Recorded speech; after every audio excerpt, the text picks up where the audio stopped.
The House of Representatives has expressed shock at the sales of 82 vehicles for the sum of 5.8 million naira in 12 years by Nigerian Maritime Administration and Safety Agency.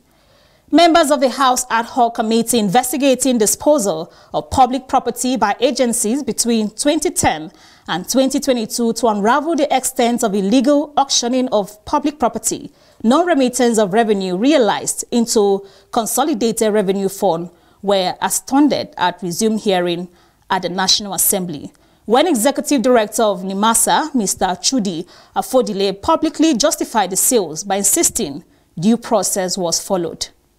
Chairman of the Ad Hoc Committee, who is leader of the House, Professor Julius, said claims by the NIMAS Executive Director are misleading, as most of the vehicles displayed in the document presented to the Ad Hoc Committee barely show the auction vehicles are old or bad condition.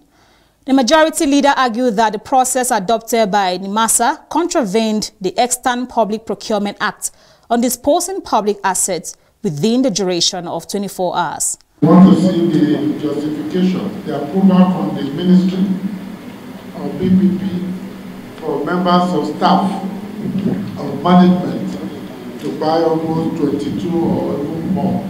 And evidence that this was now that they selected the best of the vehicles and they wrote to the Ministry and got approval and purchased it themselves. I want to see how much they paid, whether it is the same force rate or market rate or even less than the first rate. We want to see that so that we'll be convinced that no insider trading or undue exertion of influence has been applied.